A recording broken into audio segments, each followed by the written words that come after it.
Happy Wednesday, everybody. I hope you're having a great week. Good news, you're halfway through to another week again. And welcome to your next weekly Wednesday health tip. I'm Dr. Kevin Lewis, for those of you that don't know me, and I'm a Greenville, South Carolina chiropractor. This week, we're going to talk about carpal tunnel. I had a patient earlier in the week ask me, what can they do to stop their carpal tunnel pain? And so I thought I'd take a moment just to teach you some things you could do at home to help you with the carpal tunnel pain. Now, first of all, if you've never heard of carpal tunnel, and what that is obviously an issue with the wrist. So the carpal tunnel is comprised of the flexor retinaculum, which is a type of connective tissue like a band that goes across the wrist here. And under that band, inside that tunnel, runs 9 tendons, the tendons that flex your wrist and your fingers. And then one nerve called the median nerve. And the median nerve comes right through the hand here and then branches out to control those muscles, tendons, and ligaments so that the hand can move normally. And so the carpal tunnel is that tunnel that those tendons and nerve pass through. And that works very well. But then sometimes certain things can cause there to be a problem with those tendons or the flexor retinaculum. So the symptoms that most people see with carpal tunnel is either aching or pain in the wrist or up into the hand. They can get sharp electric-like pains into the wrist or the hand. They can get weakness or loss of grip strength, loss of dexterity, and then sometimes the pain starts traveling up the nerves from the wrist up the forearm and even up into the shoulder or the neck. Now, when that occurs, people typically start to complain and they start to have problems with function. Many times it could be repetitive motion or typing or different manual jobs that can cause further problems with that. Now, several things can cause this carpal tunnel to come about. Pregnancy, of course, is actually one common symptom due to some inflammatory processes that occur during pregnancy.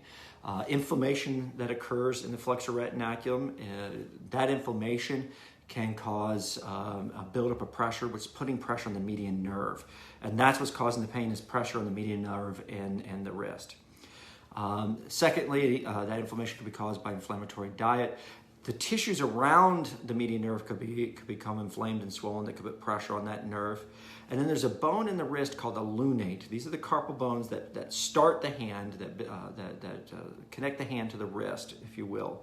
And the lunate's a small bone there. It's about the size of my pinky nail. And if the lunate bone moves anterior, moves forward, it'll put pressure directly on the lunate. Now, in that situation, that bone would need to be adjusted, to be moved.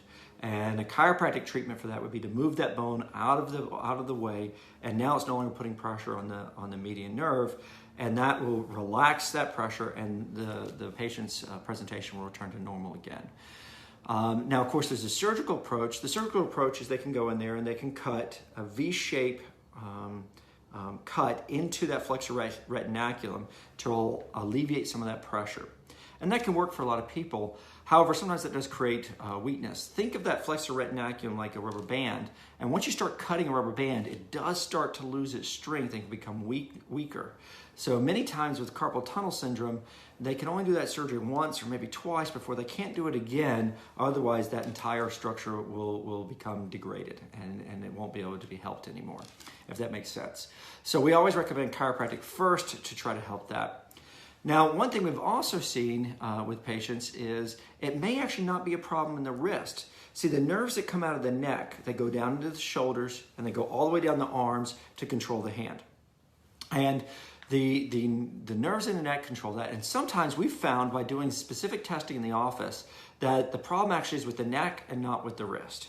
And adjustments of the lower part of the neck can alleviate that pressure from those nerves to allow that pressure to be alleviated so that sensation of normal sensation returns and that pain goes away. That numbness and tingling goes away, the pain goes away, and grip strength returns. And so we really have to do a proper exam to make sure if is it coming from the neck or is it coming from the wrist, or both, and how to best correct that. Now, there are some simple exercises that you can do. If you're having problems with your wrist while you're working or while you're at home, there's some simple exercises. And I want you to teach these exercises to you quickly so that you can help use those for yourself at home. So if you're having issues with the carpal tunnel, first thing you can do, let's see if I can get my whole body on the screen here, is put your palms together and then start to bring your elbows up. and that'll start to stretch the wrist. And you want to hold that for 30 to 60 seconds and then let it relax. And then you want to alternate it with just the opposite. Put the back of your hands together and try to bring your elbows down and hold that for 30 to 60 seconds and then let it relax. And do 10 to 15 reps of alternating back and forth. And then passively take your wrist through the range of motion, stretching the wrist this way, stretching the lateral part of the flexor retinaculum there, and then stretch your wrist this way. Those 4 stretches will help loosen up the wrist, and if it's not a major problem, it will alleviate the pain. It won't move bones, it won't reduce the inflammation, but it will alleviate the pain. And if there's inflammation, then of course we recommend icing and not heat, because ice is going to reduce that inflammation. Heat's going to, while it'll feel better and it's going to loosen it up for a short while, think of that like a sprained ankle. If you wrapped a heating pad around that, it's going to swell up like a balloon, and it would be much worse about 20 to 30 minutes after you do it. So we recommend doing these stretches and icing to help alleviate carpal tunnel, and then also get checked to make sure you don't have a subluxation or impingement of nerves in the neck or in the wrist.